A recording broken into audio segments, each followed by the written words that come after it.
Hello everyone, and welcome to the series with the most letters in its name possibly ever, the GPVWC ITC.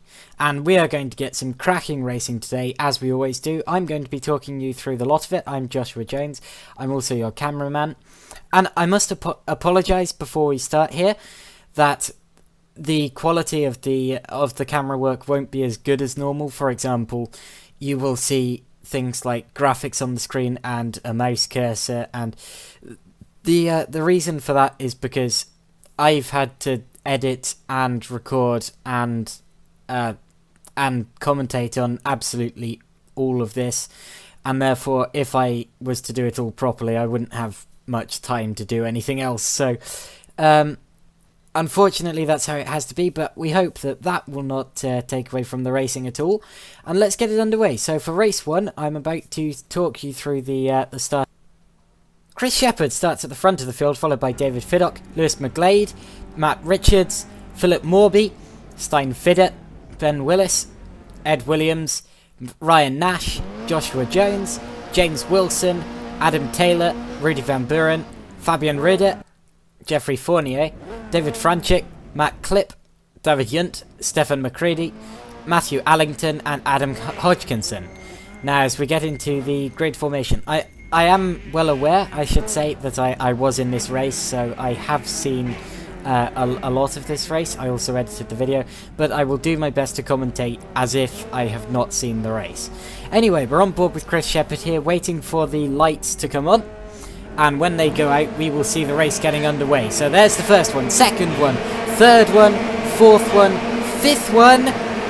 Off we go, they're out, and the lights are out, so off we go. It's the purple car of Chris Shepherd leading so far, and he will, yeah, he's moved over into turn 1. Look at Lewis McGlade. So Fiddock loses a place, McGlade is up to second, and we also might get a change for third place as well, as Matt Richards is up the inside of David Fiddock.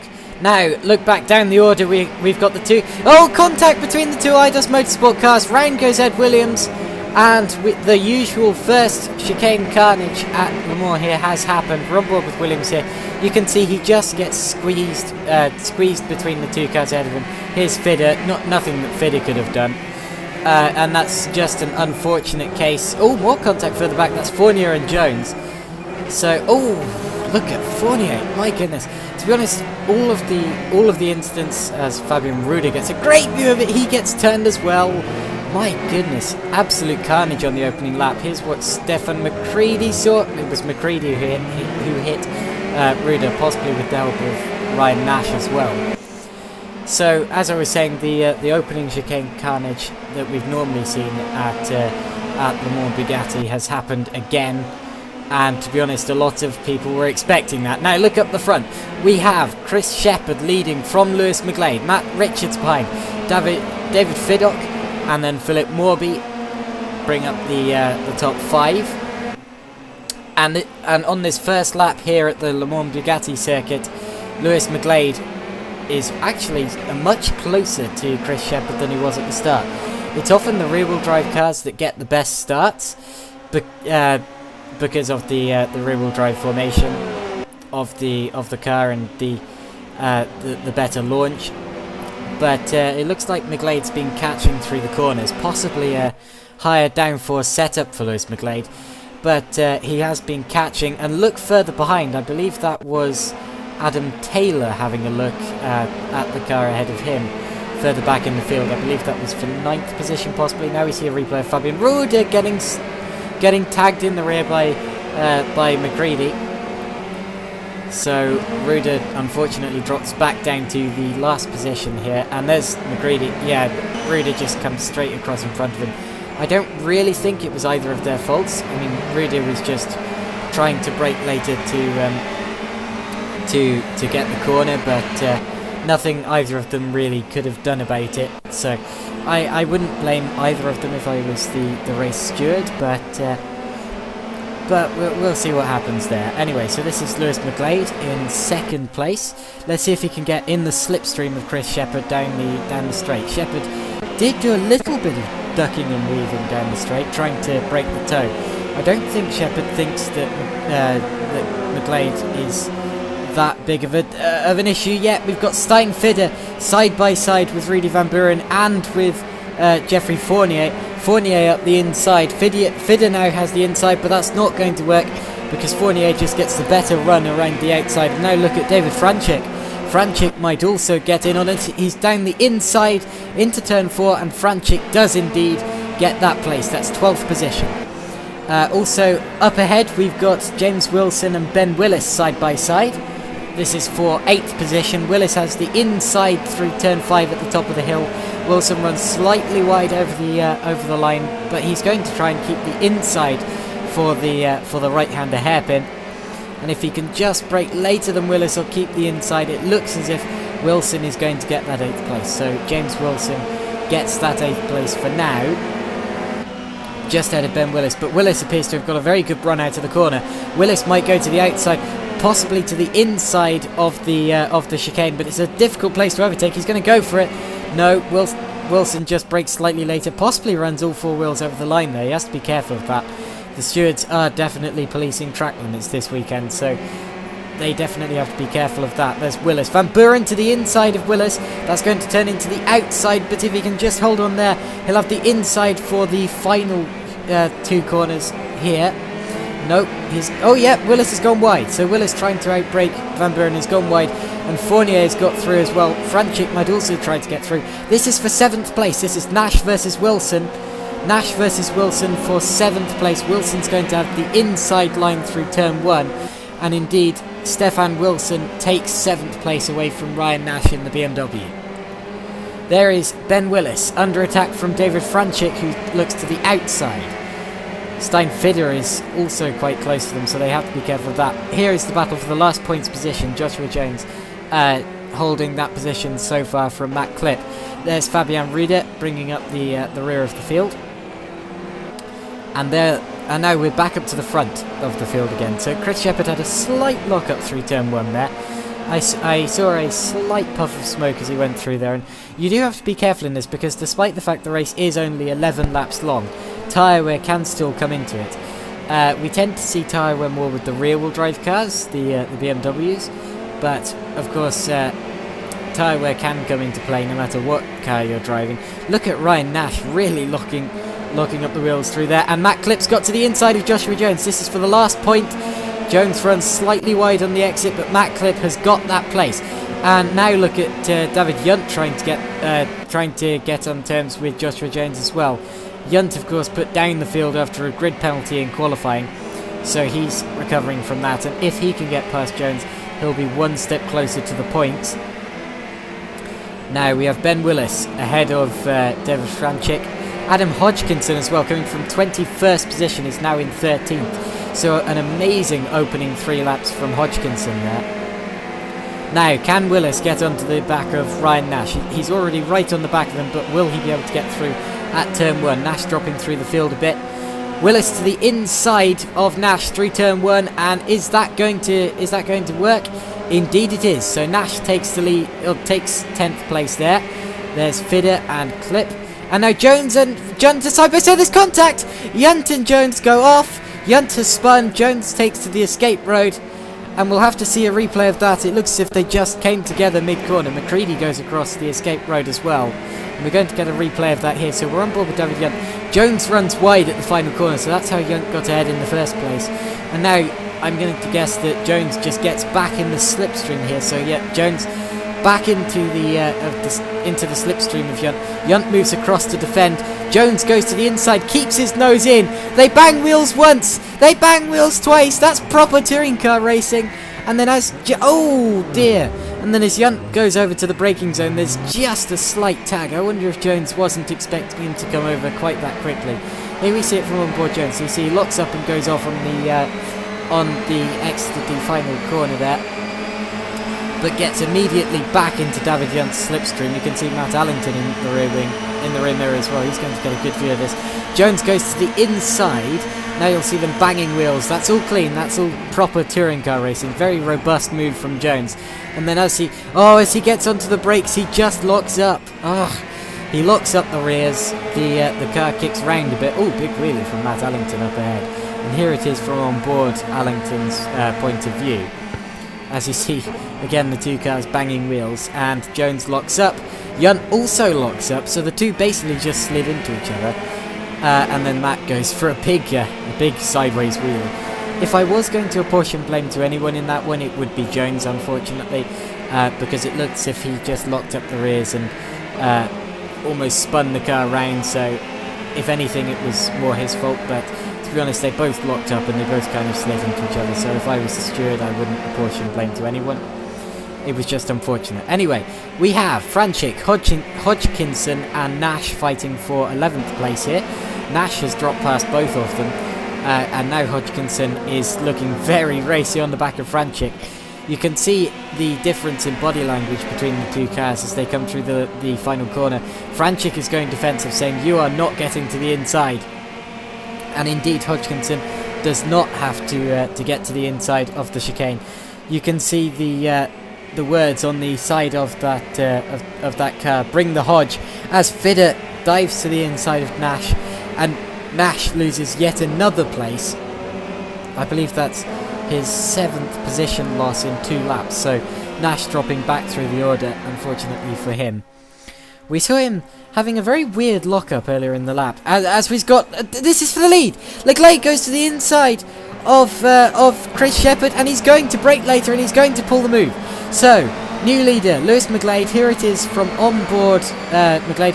So you can see Shepherd goes defensive, weaves and ducks to try and break the toe, stop McGlade from getting into the slipstream. McGlade is going to go to the outside. There's barely any room. If Shepherd hadn't seen him there, he would have driven him right into the gravel, but good racing from both of them, good clean racing. And McGlade just brakes later and goes through into the lead of the race. So Lewis McGlade leads it now from Chris Shepherd. Here's what Shepherd saw.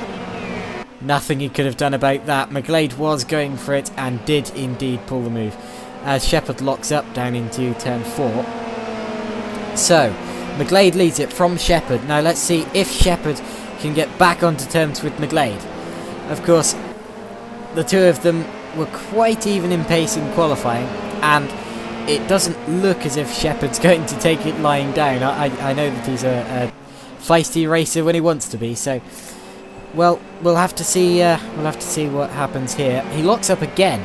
You can tell by these constant lockups that he's doing that he is indeed pushing the car, possibly past the point where he should be, but he's definitely pushing the car, which shows that he does indeed want this win, and he will not be happy with letting it just go to McGlade. And we'll have to see if he kind of regroups and takes a move for another attack for the lead later on in the race. We've seen that sometimes from drivers where they've just kind of hung back for a few laps, conserved their tyres, as we see a replay of Morby running wide over the escape road through the chicanes. Of course, you have to be very careful with how many times you do that, because if you do that too many times, you might well become under the attention of the stewards, and they will probably penalise a driver who does that too many times. As Shepherd locks up again through the final 2 corners. Now it looked as if he had a very good run out of the final corner on McGlade. Is he going to try and launch an attack using the slipstream? This is going to be close for the lead of the race. McGlade keeps it to the outside of the circuit, stops Shepherd from pulling the move that he pulled a lap ago. Shepherd goes to the outside and he's off. Shepherd runs over the grass and through the escape road. It looked as if he was getting very close using the slipstream. Oh dear, locked up the rears. Possibly braked slightly too late. Wasn't expecting McGlade to brake earlier than him, and he had to duck to the outside to avoid him.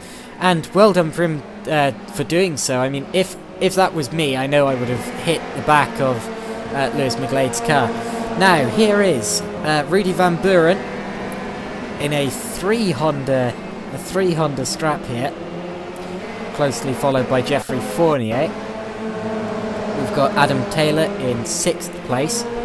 We've got James Wilson in 7th place, and Jeffrey Fournier is in 9th place behind Rudy Van Buren, who we are spectating now.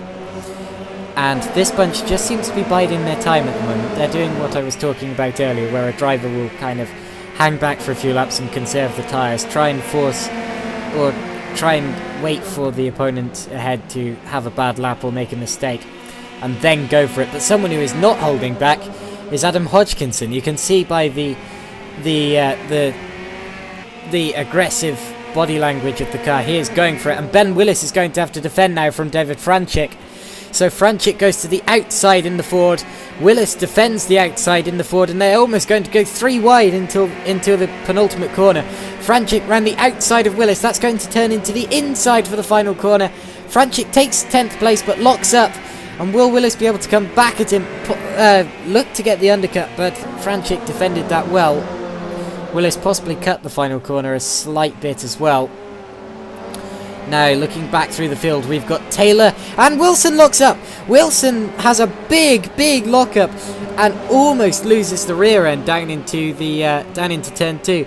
In fact, he did a very good job not to lose the car there. We've seen several drivers doing that in practice and qualifying, and actually losing it as Allington gets back up onto 2 wheels again. That car must be running a very stiff suspension setting, because it always seems to go up onto 2 wheels over that curb. Now you've got Joshua Jones versus Stefan McCready for 19th place. Jones, of course, started 10th place after several drivers had drive-through penalties, and McCready wasn't that far behind. And there's Fabian Ruder in 21st place. Jones, of course, in his very first race here in the ITC,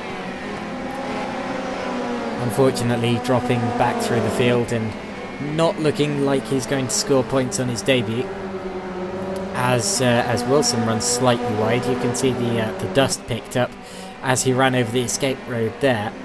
I love seeing the cars kind of almost not weaving about, but almost bumping about really over the slight bumps on that straight. It's not entirely flat there as Ryan Nash goes across the runoff area at the chicane. And there you see the Fournier-Van Buren battle again.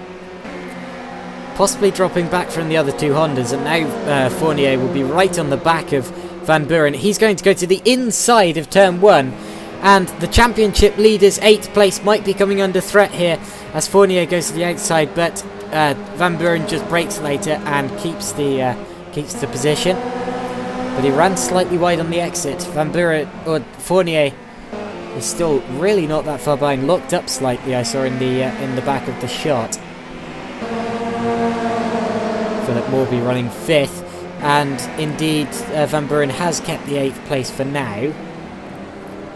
We'll see what he can do later on in the lap though, in regards to Fournier, because Fournier definitely looks very racy at this stage of the race. We're 8 laps in, getting to the final stage of the race actually, so not much longer to go in terms of challenging for higher points positions. There's the 3 Honda chain again, possibly a bit more spread out than it was a few laps ago, and they are actually catching Philip Morby in 5th. So Morby did have quite a gap over this group, but in this case he just appears to have dropped back a bit, and I'm wondering whether he's just asked too much of his tyres early on in the race, because we've seen with the BMW especially, because of the rear-wheel drive configuration, the rear tyres do tend to go quite quickly on that car, and if there's some tyres you definitely want to keep control of, it's the rear ones. And it can certainly hamper a lap time when you just don't have the confidence anymore to keep pushing the car as you did before. And again, Fournier is very close through that sector. In fact, Van Buren is closer again to Taylor. There is, or Wilson rather. Here is the battle for 3rd place actually, so this is closed right up. We've got Matt Richards ahead of David Fiddock, and this was a lot further away earlier in the race. And now you'll also notice I figured out a way to get that annoying graphic off the screen. Of course, I'm not very good at controlling the graphics on this simulator, so I didn't realise how to do that until just now. I apologise for that. But anyway, here is the battle for 13th place. That's Matt Clip ahead of David Yunt. And here are the two YTF F1 cars. The only two Toyotas in the race, I believe. Probably quite an underused car, the Toyota, actually. I was speaking to Fabian Ruder the other day, and he said that if his team boss didn't prefer the Honda, he would definitely go for the Toyota, because that's his preference. And I don't know about the other drivers, but the Toyota does appear to be slightly faster than the Honda when it's pushed hard a lot of the time. I have driven both of the cars, and I must say, I think personally I prefer the Honda, but they're two quite evenly matched cars, I must say. Of course, one of the great things about a field of touring cars such as this one is that the balance of performance makes them so equal. It is very, very difficult to tell them apart, and of course there's also the success ballast that comes into to play as well. The drivers who have had more success over the series will have more success ballast. I don't know if the success ballast has come into play in this race, but I presume that if it has, then Rudy Van Buren will have the dog's share of it, the lion's share of it rather, being the championship leader so far. Of course, the success ballast is added to the cars for race 2, and that does almost help the cars that finish out of the points here. But anyway, I'm going to stop waffling because we've got a proper race on here between the three Hondas. We've got Van Buren, who took a look to the inside of Wilson, and now Fournier is going to take a look to the inside of Van Buren. He's going to almost outbrake himself. I was worried he was going to go back into the back of Wilson there, but Van Buren attacked and then got attacked, and Van Buren loses a place rather than gains one. Oh dear, so that's always the issue when you force yourself to get slightly out of the rhythm by attempting an overtake, or by having an overtake attempted on you. And often especially in a train like this, it can be the cars behind that really do benefit from it, and Fournier read that situation absolutely brilliant. He was ready to pounce, and pounce he did so. There is Joshua Jones, followed by Fabian Ruder. So the two Rowan GP cars unfortunately now bringing up the rear of the field. Both of those drivers have very, very limited testing time for this race. And Philip Morby has dropped right back into this battle now. So Philip Morby, who was running very cleanly in 5th place, is now under attack from Adam Taylor, who goes to the inside for 5th place. Morby locks up, runs over the escape road, and he surely can't keep 5th place there. They're going 3 wide further back. Fournier, Taylor and Wilson. Wilson goes to the inside, Fournier to the outside. There's a complete sandwich. And if I was Adam Taylor, I would not want to be in that situation. And Van Buren takes 2 of them. Van Buren takes 2 of them. Great overtake from Van Buren, but he's going to be passed straight. Oh no, that's Taylor being passed back again in this slight contact. As Fournier gets tagged by Taylor. Fournier runs wide at turn 5. And Fournier drops to the back of that little tussle there. Now, as for Philip Morby, I would be surprised if he's allowed to keep that position. He was side by side with, I believe, James Wilson. No, it was Adam Taylor. Just ran over the escape road at turn 2, and if he's allowed to keep that position, then I'm sure there will be some protests after the race, probably from the Honda drivers. As Ryan Nash appears to have had a bit of a moment, because you saw him moving very slowly through turn 5 then, and he has dropped behind Joshua Jones as Lewis McGlade exits the final corner and wins the first race of the weekend at the Bugatti circuit. Chris Shepherd is second, Matt Richards takes a brilliant 3rd place, 4th will be David Fiddock, 5th with a question mark is Philip Morby, 6th is James Wilson, and then it's Fournier, Franchik, Hodgkinson. This is hard to keep up with. That would have been Fidder. So Fidder crosses the line in 12th, I believe. There is Willis, Allington and Clip. Clip takes the last points position ahead of Yunt, Williams. And then it will be Stefan McCready. These are all outside of the points, unfortunately. There is Joshua Jones finishing his first race, crossing the line in 19th position. 20th will be... Whoa, my goodness. Oh, look at those glitches. 20th will be a very, very glitchy Ryan Nash.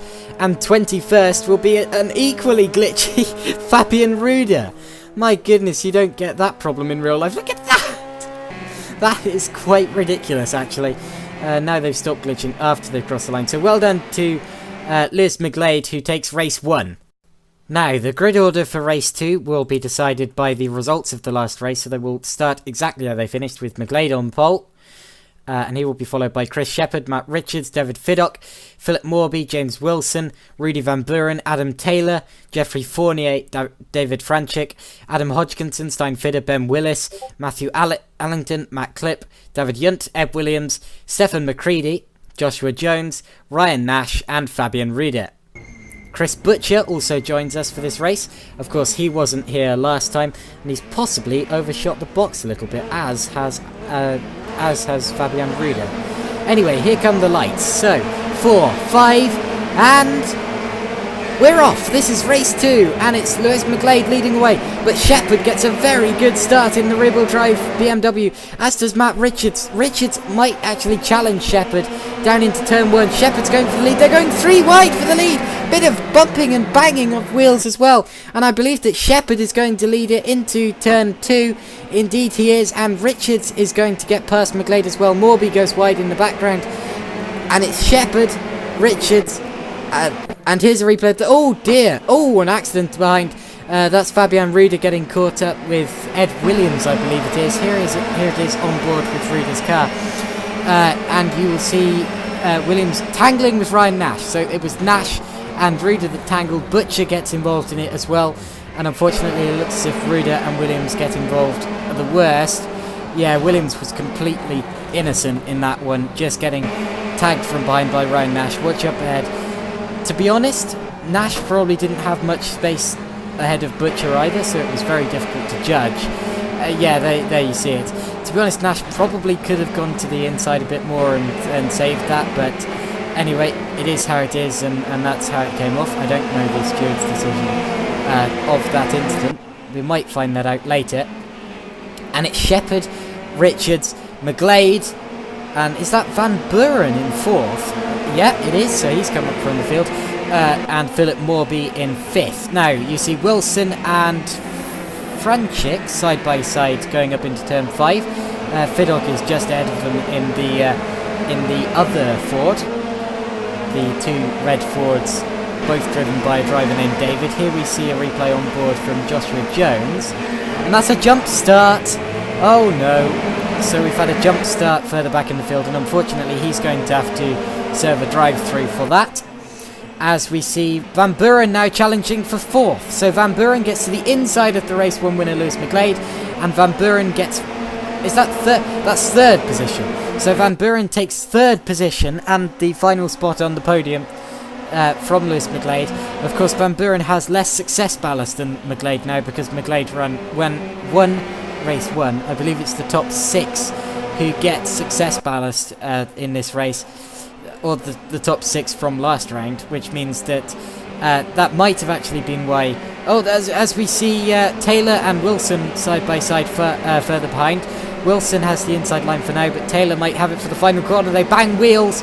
It's a good job they didn't get turned around there, and Taylor's going to brake later. Taylor gets Wilson.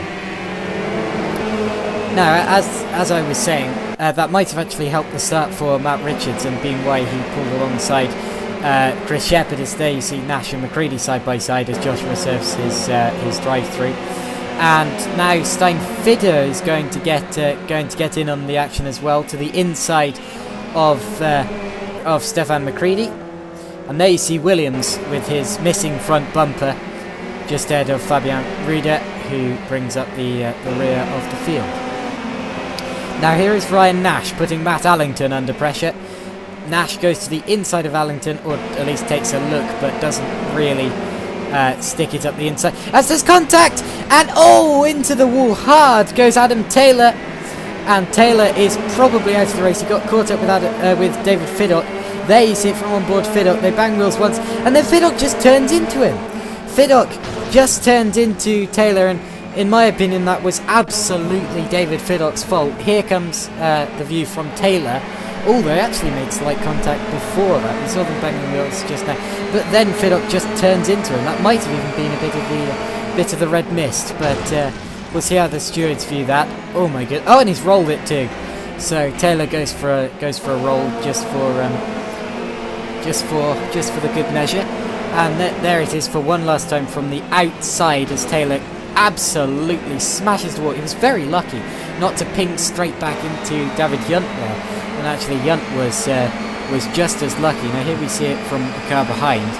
Oh my goodness, big accident and big drama that happened just ahead. I believe that was Matt Clip we were riding on board with there. Now we have Wilson versus Hodgkinson, and they are just behind Fiddock. So Fiddock, I believe, has some slight success ballast from race 1. We're seeing another replay here. This is of Rudy Van Buren and Matt Richards. As Richards goes wide, this is for second place, and Rudy Van Buren is going to challenge around the outside of Richards here into turn 5. He's going to try and hold it around the outside. This will be a great move if he can pull it off. He's going to have the inside for the hairpin. I believe he's going to do it, you know. If he can just brake later, he's going to do some Rudy Van Buren late braking for us. There he goes. The car goes up on 3 wheels, and Van Buren takes second place. Bit of a nudge from Matt Richards on the exit of the corner. Here we see it on board with Rudy Van Buren, and that was an absolutely fantastic move for second in the race from the Vodbull car. The Vodbull Honda of Rudy Van Buren, a championship leader coming into this round. And he will now be wanting to chase down Chris Shepherd, the race leader. So Shepherd has now led 2 races in a row, both with a hard-charging Honda behind him. So the first race he led from the start with Lewis McGlade chasing him down, and McGlade got him in the end. Now he's leading the race with a hard-charging Rudy Van Buren from behind. Van Buren, remember, started from, I believe it was something like 8th on the grid, so this is a fantastic performance from Van Buren as Nash gets very sideways through the penultimate corner, if that makes sense. So there's the second to penultimate corner, and there you see Joshua Jones bringing up the rear after his drive-through for a jump start, just too eager to get going. Of course, this was his first, or this is his first race weekend, as we see Wilson to the inside of Fiddock into turn 1. And those two are going absolutely side by side, and I believe that Wilson has just hugged it tighter, and Wilson has got through. So Wilson takes the place of David Fiddock through turn 1. I'm not entirely sure what place that was for, but it's quite high up the order. There's, as we see, Fournier and Franchik side by side. They make slight contact. This is for 6th position. So Fournier and Franchik make slight contact through turn 4. Neither of them get off badly at all, though. But I believe that it was Fournier that got that place. So Fournier is in 6th place now, possibly wanting to chase, or well, he will be wanting to chase down Philip Morby. We'll see where that takes him. There is David Franchik, and there is David Fiddock, just ahead of Adam Hodgkinson. Again, bring the Hodge painted on the side of Hodgkinson's car. He's probably, I'd say, the most feisty driver in the sport in terms of his racecraft, and he's going to possibly try and get the switchback on David Fiddock off the chicane. Indeed, he's going to the inside. Fiddock's going to try and hold it around the outside, though. He's going to have the inside for the next corner, but Hodgkinson does indeed get that place. Now I believe there's 2 cars side by side up ahead. It is indeed, it's Morby and Fournier. So Morby has a slight kick of oversteer on the exit of the corner. Fournier is going to take advantage of that and get in the slipstream. Fournier pulls out, and he's going to try and go around the outside of turn 1. Of course, if he can hold it, he will have the ideal position for the first corner of the chicane. And Fournier is up the inside of Philip Morby, locks up the wheels, and Morby, oh, contact! Oh dear, it looked as if Morby just tried to get the switchback on him, expected that Fournier had gone off. Indeed, that hadn't happened, and Fiddock's going to, Franchik rather, is going to benefit from both of them. So Franchik gets to the inside, and it's Franchik who inherits 5th place. And now Wilson is going to be side by side with Morby as well. So Wilson and Morby battling, and Morby gets that place. Here we see it on board with Morby, so this is what happened down into turn 1. So Fournier goes wide. Morby possibly had a slight kick of overstick. To be honest, he can't just expect Fournier to disappear when he turns in there, so I don't know what he was expecting to happen. But whatever happened, Franchik got off the best from that. There you see it on board with Fournier, who possibly did muscle his way wide a bit, but you can't really expect him to do much else in that situation. As we see Van Buren now challenging for the lead. So Chris Shepherd has been caught at a very rapid rate from Rudy Van Buren. We're on lap 4. Surely Van Buren will get this place down in, or not necessarily down into the chicane, but he's going to give it a try. He took a look to the inside. Now he's taking a look to the outside, just showing himself to the mirrors of Chris Shepherd's car. But surely it's a matter of when and not if, because Van Buren has caught Shepherd at a very, very quick pace here. Shepherd possibly dropping back a bit as well, because Richards has also caught as well. And in fact, if these two come to blows, Richards might be there to challenge for the lead. So they'd better be careful what they do here,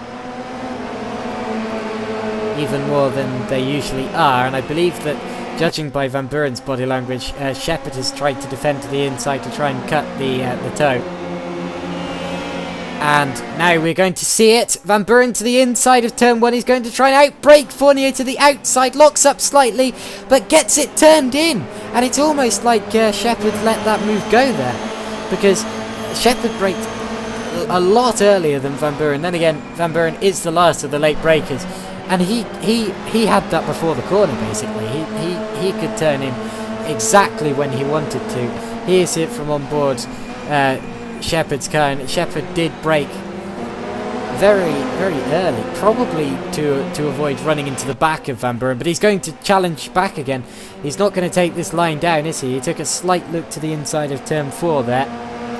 But whatever happens, Shepherd has been demoted from the lead by a Honda 2 races in a row now. A different Honda, but a Honda nonetheless, and this time it is Rudy Van Buren who leads this race. Rudy Van Buren leads the second race of the weekend from 7th place on the grid, and Chris Shepherd possibly trying to get the better run on Van Buren out of that hairpin, but he's not looking close enough yet. These four seem to be relatively spread out now, the leading quartet. And I don't think there's going to be a move until at least one of them makes a mistake. Talking of mistakes, I believe that Shepherd locked up slightly, and in fact Richards does look a lot closer than he was. So Shepherd's second place might be coming under threat soon. We'll have to see. We'll have to see how that works. But anyway, as they come onto another lockup from Shepherd. So Shepherd making quite a few lockups, possibly more than we're used to him doing. I mean, we saw a few of them in race 1, but probably not to this extent, as I believe that Morby's lost another place further back in the order, or possibly is about to, because he's right in a mix of cars that he wasn't in before. And here you see Fournier and Franchik, those two are getting closer for 5th position. As Fournier possibly a bit of tyre smoke coming off the rear wheels there as he turns in for the second corner, so possibly drifting out a bit as Matt Clip clips Allington to the inside of turn 2, touches Allington again, and there's a spin! Allington is tipped into a spin by Matt Clip, and to be honest, that was completely unnecessary, far over aggressive. Here you see it, so Clip just brakes far too late, smashes into the side of Allington, and then Allington just gets turned around on the exit. We're going to see it on board from Clip. Now this was just from far too far back. Allington had no idea he was there. Muscles him to the inside of turn 2 and then just keeps turning in despite the fact Allington is on the inside. Allington comes off worse, and to be honest, if I was the race steward there, I would probably give a penalty. I would probably dish out a penalty to Matt Clip. Now we're seeing a replay of, oh dear, Fabian Ruder, as Ruder goes right over the gravel trap of turn 5, and I believe his teammate Joshua Jones got back through in that one. Of course, Jones recovering after his after his drive-through on lap 1. Yeah, indeed he did. So Ruda just running wide there, braking far too late. And we see the two Rowan GP cars battling again later on in the lap. And Ruda's going to go to the inside of Jones here. This is for 20th position. He's going to get up on the inside curb and he's going to roll it.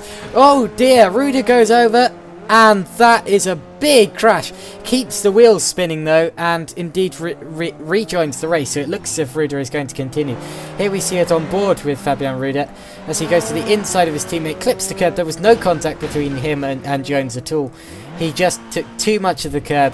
Over he went and that is unfortunate. I hope he hasn't got too much damage from that. You see in the mirror there from Jones's car, quite a spectacular accident. But luckily, Ruda has been able to keep going in this race. The two Rowan GP cars, of course, in 20th and 21st positions, which are at the back of the field. They weren't quite at the back of the field last race, though, as Nash split the two of them towards the end. I believe his tyres went off quite a bit towards the end because he was really struggling in that race. There you see Philip Morby running 9th now. Was running 4th, I believe, on the opening lap. So Morby not having the greatest of races now. And there is Hodgkinson still on the back of Wilson. Those two have been together for several laps now. And this is more a case of if the move comes rather than when, which is the opposite of what I said earlier for the lead scrap. But we'll have to see. We'll have to keep an eye on this one and see what happens. Slight lockup from Wilson. We've seen quite a few lockups in this weekend actually.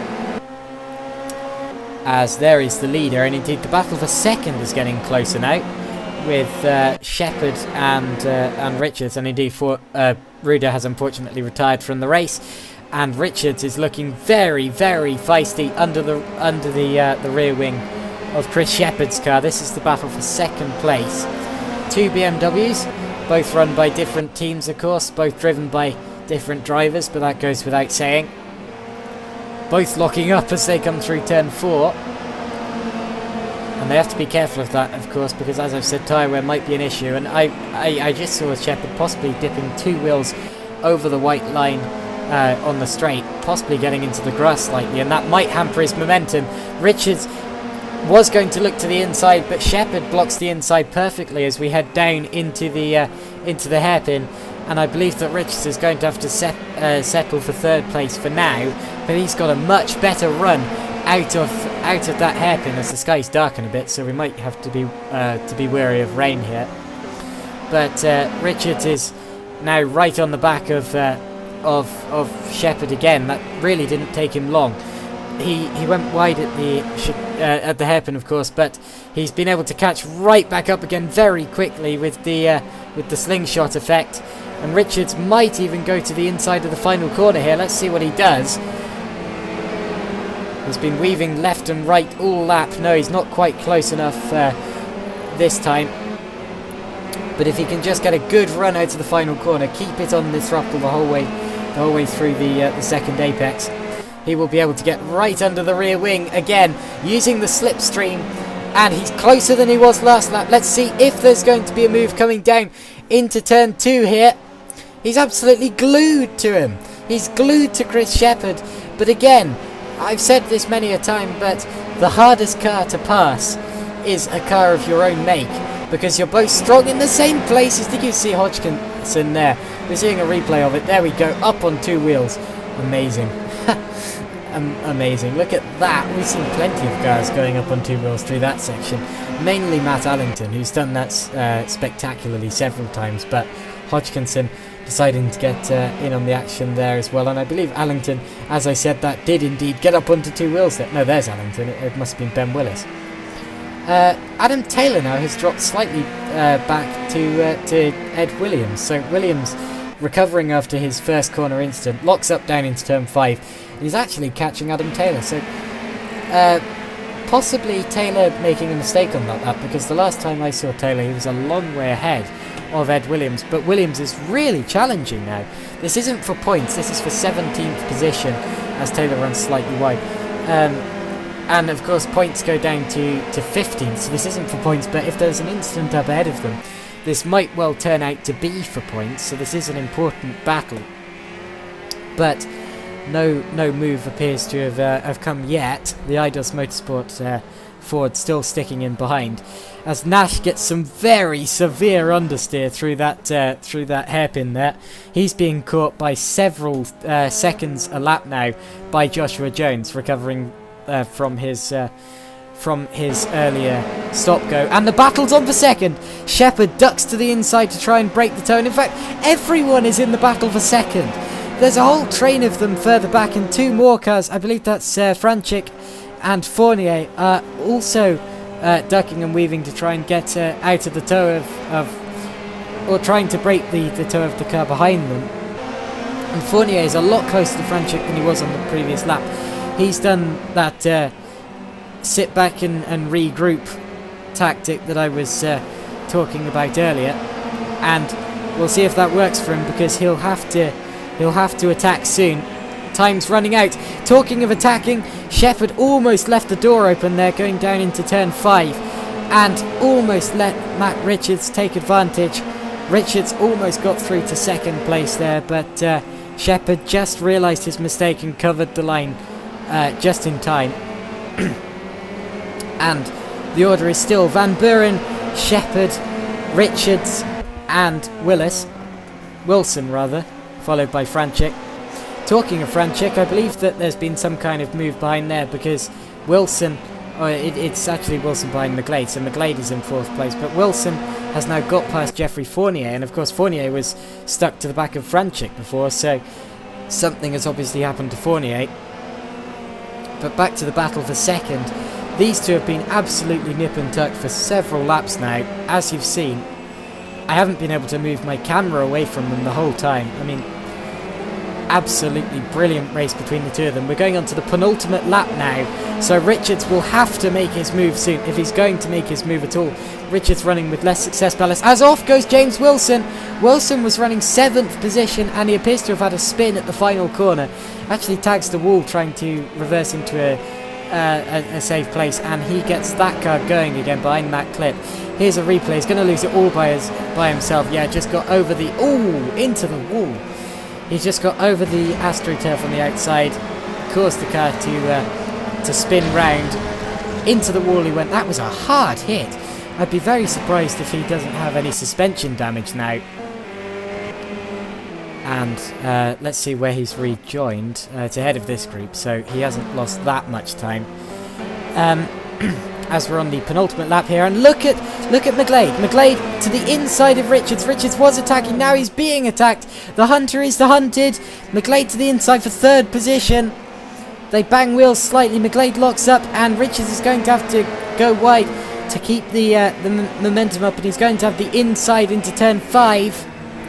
This is where all of the action's been happening so far today, or a lot of it anyway. And Franchik is going to get in on that as well. So Franchik side by side with our race 1 winner as we head down into the hairpin. And he's going to brake slightly later, and he's possibly going to get both of them with Richards. No, he doesn't. In fact, I'm not sure whether he's going to get either of them. Yes, I think he's going to get McGlade. But it looks as if he was going to hold the move on both of them briefly there. That would have been spectacular if he had done. And indeed, he pulls in ahead of McGlade. So Franchik takes 4th position, and the battle for second is absolutely hotting up, because we have, I think it's about 1st to 9th in that chain now. Or 2nd to 9th, 2nd, 3rd, 4th, 2nd to 7th. Big slide! Richards gets a big slide on him. Franchik is possibly going to go up to 2nd, 3rd. Franchik to 3rd, and that was completely Richards' own fault, I'm afraid. Got very wiggly, and he's tagged Franchik. Very lucky not to spin in there. But McGlade is going to get past Richards there, and Fournier is going to get in on it as well. So Richards possibly letting his frustration get the better of him there, and now McGlade and Fournier are both going to go past him. In fact, Fournier might pass McGlade. We've got a group of 4 coming down into turn 2, side by side here. Hodgkinson is the other car in the group, the one that I haven't mentioned in a while. Richards gets a bit squirrely on the exit, and Fournier is going to possibly go to the inside of turn 4. He's not going to get there in time. Richards blocks that position rather nicely on this final lap of the race. And I can't believe it. They're fighting like this is the first lap, let alone the last one. And here is a replay of what happened to Richards as he just lost the rear end. Possibly his tyres going away a bit. Did a very good job to hold it, actually. Lost it one way, lost it another, but kept it. And then that was just his frustration getting the better of him there as he slid to the inside of Franchik and tagged him. Here we see it from on board Franchik, who sees Richards getting very squirrely. I would have been fearful that Richards were going to spin into my path if that was me. But Franchik pops to the inside, gets through. Now you're going to feel a bit of a thud as we come through the second apex here. Thud, there it is. You don't really feel it much from on board Franchik at all. Such a sturdy car is the Ford, but very wiggly got Richards, and he lost many a position in the process as Shepherd locks up again on this final lap here at race 2. And that looks to be the fight for second over. Franchik, of course, now up to third with Richards dropping behind, and I believe that Richards and Fournier are side by side again. Richards is going to have the inside line down into the third to last corner, but here comes Rudy Van Buren, who rounds the final corner, and he will probably win race 2 here at the Bugatti circuit. Indeed he does, as he crosses the line. Now Rudy Van Buren wins it. Second is going to be Chris Shepherd, who held off immense pressure from Matt Richards amazingly. He celebrates as he crosses the line. He's had a great race. Franchik, McGlade, Hodgkinson, Richards, Fournier, Morby, Fiddock, Chris Butcher, amazingly, who came from the back of the grid to actually beat his teammate David Yunt there. And then it'll be Ben Willis, followed by Matt Clipp. And there's a battle behind for the last point-paying position. Who's going to get it here? It's Allington versus Wilson. And I believe that James Wilson just got it. So Wilson takes the last point there ahead of Allington. An amazing finish. And Allington just misses out on points by what? 100th of a second? Amazing. Here comes Joshua Jones, the driver called up so late he's still using his teammate's helmet. And he is going to cross the line in 20th. And 21st will be, a very, very understeery Ryan Nash, who goes right the way off at the penultimate corner. Again, appears to have bitten all of his life out of his tyres. And Nash crosses the line in 21st. Here is a replay, or several replays rather, of the... look at that. It's an absolute photo finish between James Wilson taking 15th place away from Matt Allington. Look at that. You do not get much closer than that at all. That was only over 1 point, but honestly, that was like it was for a race win. Fantastic finish. Absolutely incredible. Brings back shades of DeAngelis versus Rosberg. Anyway, here comes the final lap battle. That's how Hodgkinson got past both Fournier and Richards, as Fournier and Richards almost tangled and both went wide. Hodgkinson got that move, so he finished ahead of the two fighting BMWs, and Richards kept it from Fournier. So on to race 3, which is a reverse grid. So the reverse grid draw was 14th place, meaning Stein Fidder will start on pole, followed by Matt Clipp. Following them will be Ben Willis, David Yunt, Chris Butcher, David Fiddock, Philip Morby, Jeffrey Fournier, Matt Richards, Adam Hodgkinson, Lewis McGlade, David Franchik, Chris Shepherd, Rudy Van Buren, race 2 winner, James Wilson, Matthew Allington, Adam Taylor, Ed Williams, who was involved in that first corner accident, Stefan McCready, Joshua Jones and Fabian Ruder.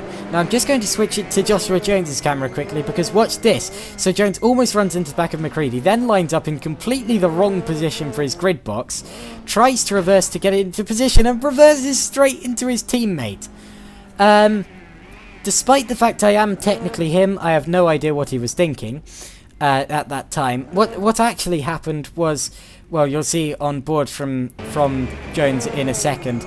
I thought that I was on the other side of the grid to the side I was actually on, so I pulled over into my box far too late. I tried to reverse through the gap in the middle of the grid to try and get it lined up, but I completely forgot that objects in the mirror are closer than they appear, and I ran straight into Fabian, and that is completely my fault.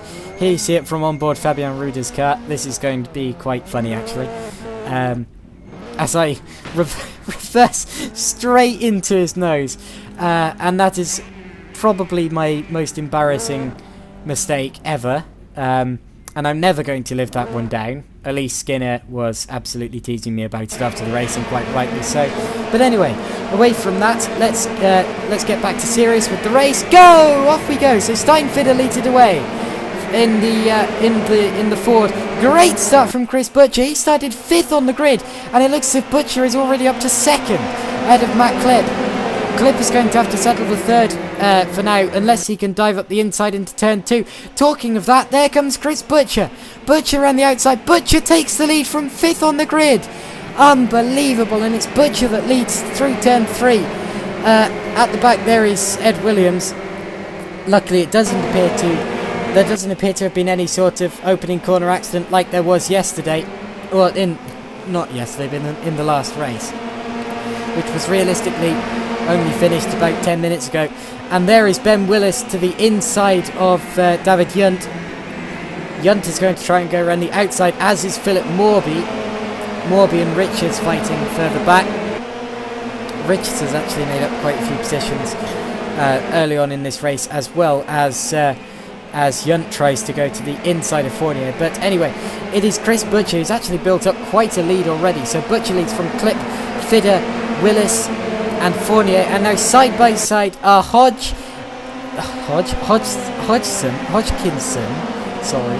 and McGlade, our race 1 winner, and in on it as well is Rudy Van Buren, our race 2 winner. So Van Buren attacking, as off the road goes Chris Shepherd, who's led both of the races so far but doesn't appear to be leading this one. We've got tussles all the way through the field, and Allington gets very, very sideways.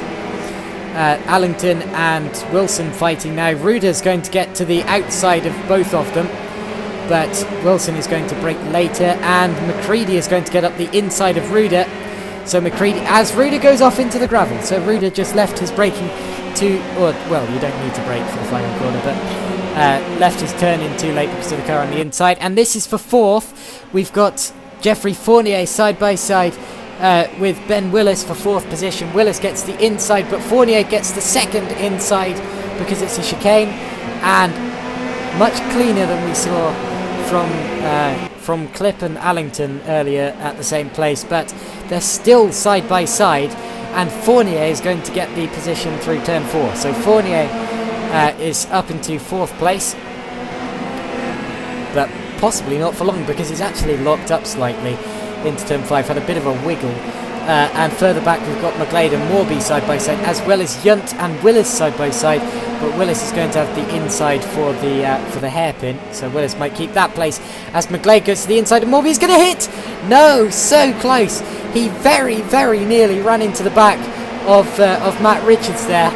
I actually thought he was going to, so it was very, very close, but somehow he didn't. Just managed to slot through the gap and avoid everyone, but that was very close.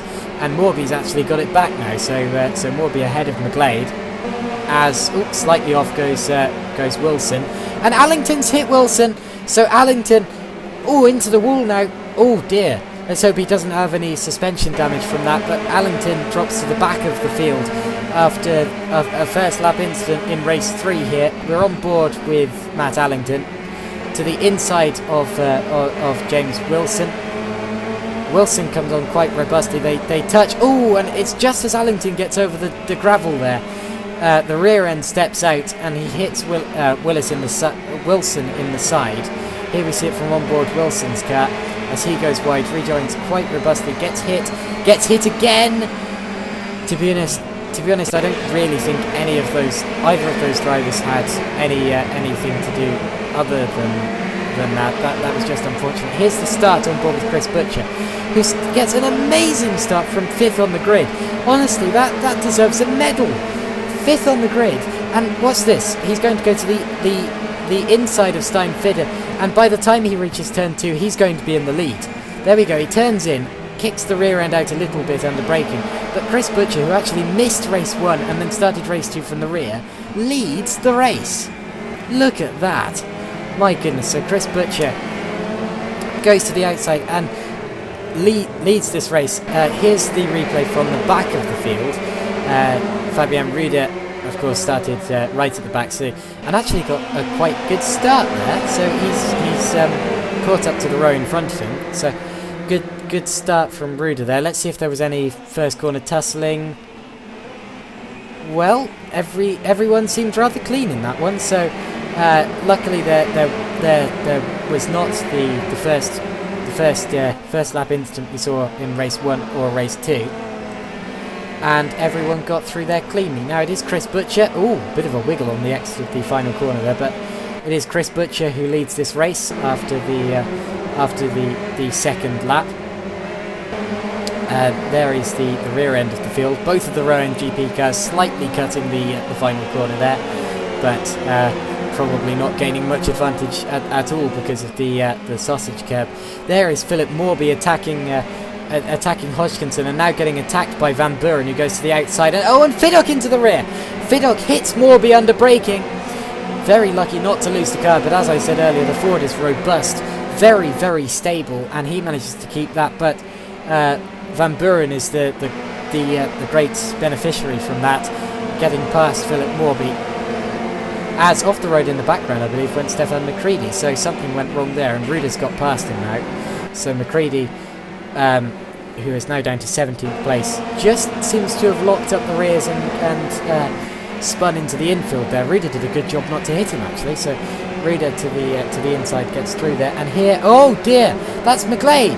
So the race 1 winner McGlade gets turned around by Philip Morby at the final corner. We're going to see a replay of that on board with McGlade's car. Oh dear, honestly, McGlade had nothing to do there. I think that ultimately the blame there rests with Philip Morby, who just turns in too sharply to the rear of McGlade's car. Keeps turning in despite the fact McGlade's rear is in the way, and just spins him round. So you can't just, as I said earlier, turn in and expect the car on the inside to disappear. The blame there rests with Philip Morby. Now, as we head down into the hairpin on the 3rd lap of the race, I believe, Steinfeder is still ahead of Geoffrey Fournier. This is for 3rd position? I think it's for 3rd position anyway. Yeah, that looks like 3rd position to me. 4th is heavily contested too, with Ben Willis going to the inside of Richards. Richards is going to have that before the corner. So Richards probably running a much lower downforce setting than Willis, and he's got through, and now David Yunt is possibly going to get through as well. Willis in real trouble here. You wonder why he's dropping back like this, but it looks as if he is. So as Yunt kicks out the rear a slight amount, will he be able to get to the inside of the final 2 corners? No, he's not close enough. Bit of a lock up in front. I saw a bit of tyre smoke coming through the final corner there, but Yunt on the rear of Willis, and if Willis is indeed running a high downforce setup, like I suggested earlier in this lap, or rather last lap, Yunt should have got past him there. So to be honest, I don't think it was that. Willis must just have got a very bad exit to the hairpin, which allowed Richards to get the place. As off goes Jones. Joshua Jones has spun across the infield, gets up onto 2 wheels actually at the end of the spin, but he was actually running quite high up the order for his 3rd race there. He was running in 17th position, and you see him just behind his teammate there, locking up the rears. Round it when he put it to the he put it to the infield to avoid slamming into his teammate. He could have tried to correct it, but if he had done, he probably would have hit his teammate. So gentlemanly driving from Jones, not necessarily good driving. Probably probably just had his brake balance too far back, as Fournier takes a slight look to the inside of Fidder there for third place. Of course, Fidder had the reverse grid pole. The reverse grid pole sitter doesn't usually tend to keep the lead of the race because of course, if you do have the reverse grid pole, that means you probably finished quite a long way down in the top 15 in the previous race. But anyway, as Fournier goes to the outside of Fidder, locks up slightly on the entrance to the corner. Fidder does a very good job of defending that, in all fairness. Keeps it tight to the inside, and Fidder keeps third place for now. So Fidder third, Fournier fourth, and Richards might well want a piece of this in fifth as well. Now, will Fournier be able to use the slipstream to his advantage here as we head down into turn 1? He's going to possibly, he's going to take a look to the inside. This is for third position, the final spot on the podium. And he's going to try to outbrake Fidder, but Fidder is very, very good on the brakes, possibly too good. Leaves it very late, and Fournier is going to go for the switchback. Fournier is going to get that. Richards might also get it to the inside of turn 4. Indeed he does.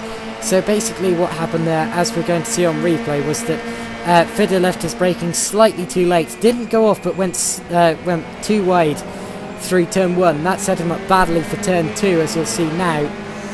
And Fournier predicted that perfectly. He was just able to force Fidder into a mistake. And Fournier takes advantage and goes through.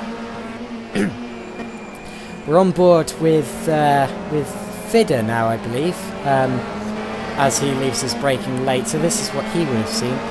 Actually ran all four wheels over the curb on the exit, and in fact you can see from that shot had a slight wiggle as a result. The curb has got nowhere near as much grip as the rest of the track, and that severely hampered Geoffrey Fournier. Why did I say Geoffrey Fournier? I meant Stein Fidder. I suppose it's because Geoffrey Fournier was doing the overtake. Talking of Geoffrey Fournier, he is being caught very rapidly by Matt Richards now. So Richards has caught up to Fournier, possibly with the help of Fidder, who you must say was holding up Fournier a bit on at the start of this race. Then again, that is entirely what he's entitled to do, because they were racing for position and he didn't weave unnecessarily, he didn't block unnecessarily, and he didn't make any rash moves. So it was all clean and fair racing from Fidder. In fact, very good defence from Fidder, but it has allowed Matt Richards to get right onto the back of Geoffrey Fournier now. And this is now the battle for third place. Of course, the third place battle before was Fidder versus Fournier, but that's completely changed now. Oh, contact! As Franchik gets almost turned around by Adam Taylor there. He's hit on board with Taylor as he gets over the curb and bounces it into Franchik. That's not really his fault. It sort of is, but to be honest, when you've got two wheels up on the curb like that, it's very difficult not to. I hope Franchik didn't lose too much momentum in that, and therefore I hope he didn't lose too many positions in that, but he was, to be honest, quite lucky he didn't go for a spin there. I think if he was in many other cars, he would have done. We've seen that a lot of these other cars are quite fragile when it comes to being touched. I mean, of course, not fragile because they're touring cars, and touring cars are very robust cars, but the Ford just looks so planted, so stable, that, to be honest, I really can't imagine spinning one. Now, through turn 5 rather, you can see that Richards took a different line to Fournier there, just seeing if it will give him the grunt onto the straight line, and I believe that he did catch Fournier using the slipstream there, but didn't get close enough down into the chicane to actually challenge for a place. So we'll see what happens down into the hairpin rather. We'll see what happens down into the chicane. Nope, still not close enough. So these two, of course, were, or rather these two weren't battling in race 2. That was actually Fournier's teammate Shepherd, but Richards is probably getting quite sick of seeing the rear end of a purple BMW. He had to stare at one for the whole of race 2 pretty much, and it looks as if he might be repeating that right now, but we'll see if he can launch an attack soon. Probably not this lap down into turn 2, because he doesn't... Actually, he does seem close enough, doesn't he? Let's see if he can launch it to the inside. Indeed, he takes a look. Fournier locks up. That's the sign of having... of going aggressive to try and keep the place, but Fournier keeps it for now. And I believe these two are also catching that Clip. So Clip is dropping back towards them, possibly asking too much of his tyres too early on, trying to keep up with the car of Chris Butcher. But whatever the case, Clip dropping back slightly. He's still got a bit of a buffer over these two. So, and Fournier is going to have to defend hard here down into the hairpin, as Richards looks to the outside. Not there. So Richards was close down there last lap. He was close down there this lap. But unfortunately for him, the move is still yet to come. Look at the difference in body language as he looks to the inside. Yes! Dives it to the inside, but Fournier is going to have the run on him out of this corner. Let's see if he can get to the inside of the next corner. Indeed he does! Richards goes slightly wide, much wider than I was expecting him to, and Richards loses the place now to Jeffrey Fournier. So Fournier did lose the place initially, and then Richards almost looked like he let him through. I'm wondering whether Richards did cut the chicane, or think he cut the chicane. You can see him going through there. Did he? No, it all looked fair. So, to be honest, the next corner can't have been just giving the place back. Let's see it here.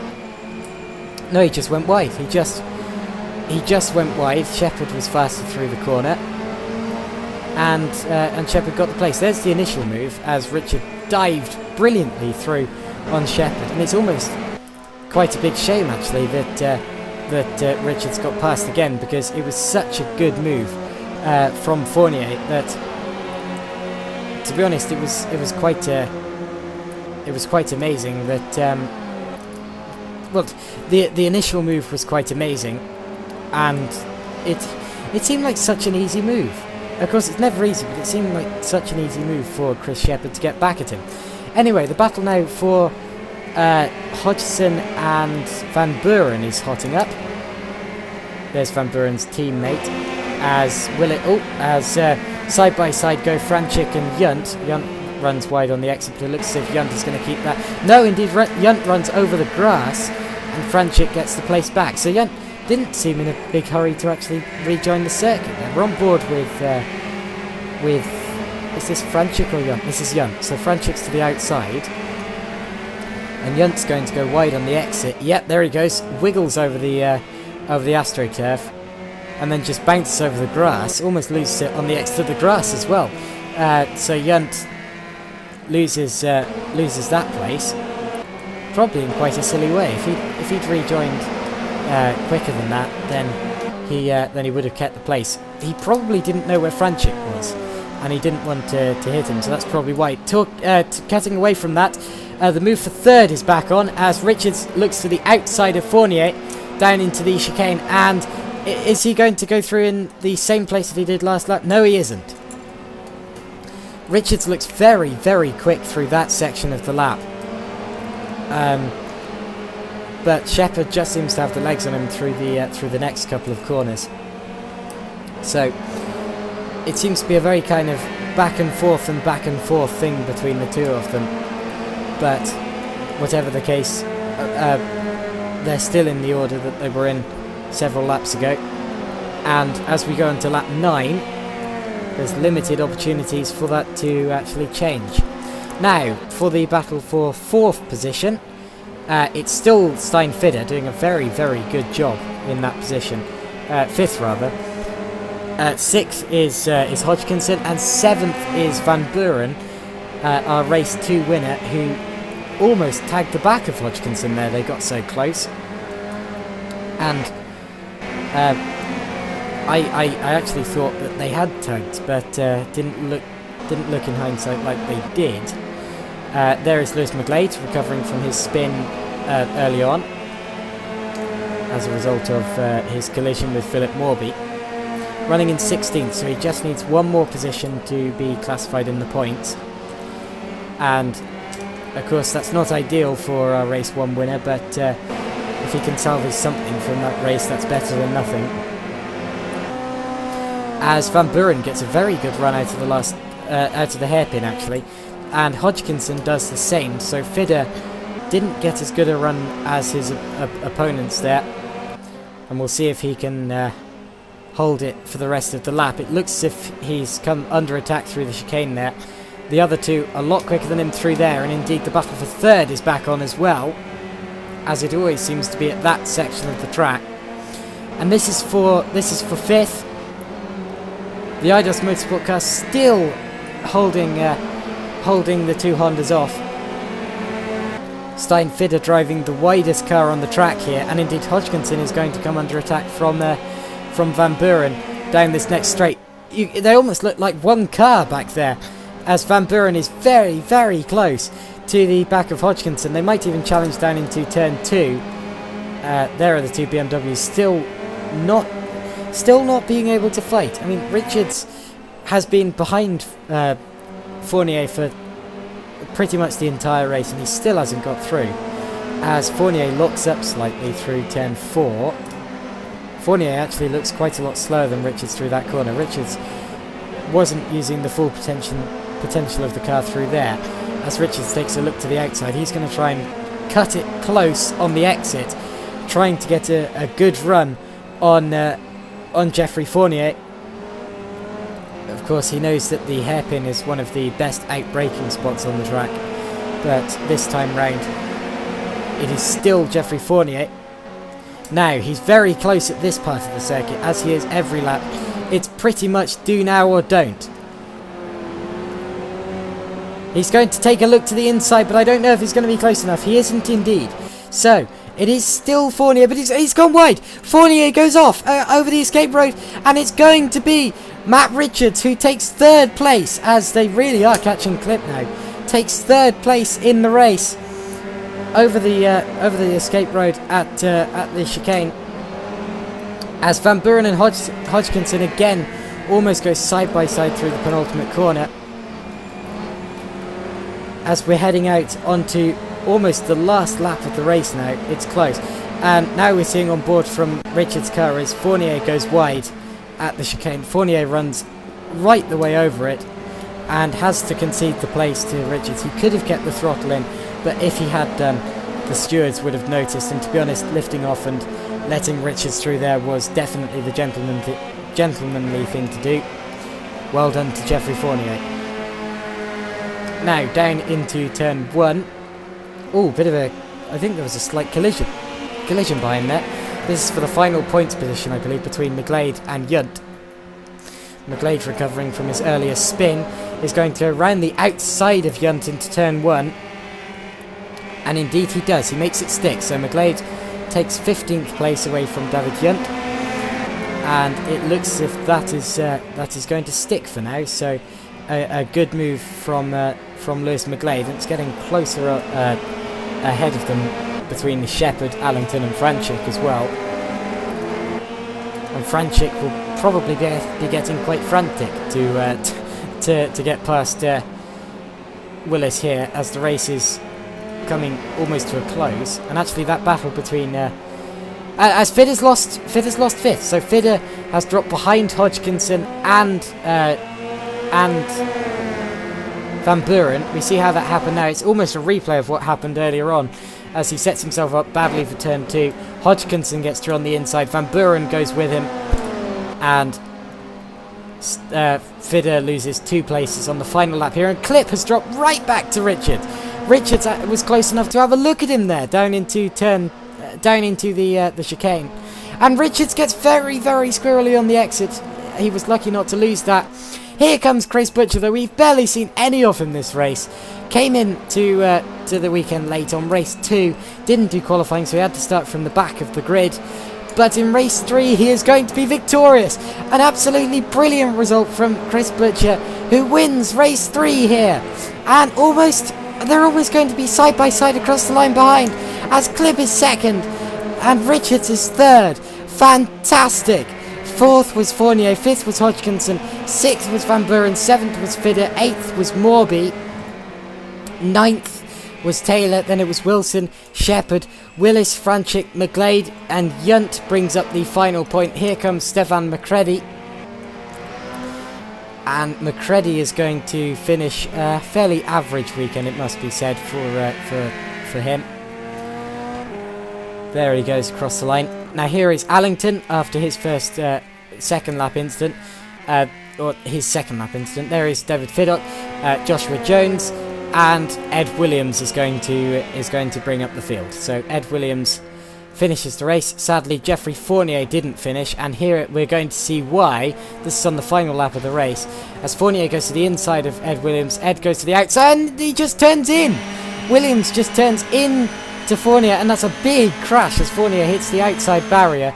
We're going to see it now on board, as Fabian Ruder, not Fournier, what am I saying? Ruder just turns into, he went defensive, went to the inside, turned into the corner, minding his own business, and just got viciously assaulted from the rear. Here it is on board with Williams. Williams just turned in and expected Ruder to disappear. You can't do that. And unfortunately, Ruder got off worse and didn't finish the race. But anyway, fantastic weekend of racing. Very enjoyable from a spectator's point of view, a commentator's point of view. I mean, you would have heard in that last race that I almost lost my voice. And especially from a driver's point of view. And I thank the ITC and the GPVWC for allowing that to happen. And Rowan GP as well for giving me the seat. And Mike Pittman for allowing me to commentate on this race. Originally, it was not going to be uploaded at all. So, I'm very glad to be able to bring the ITC to the GPVWC channel. It wouldn't be here otherwise. But anyway, great weekend of racing. Thank you all for watching this one. I've been your commentator, Joshua Jones, and I will see you all in the next event. Goodbye.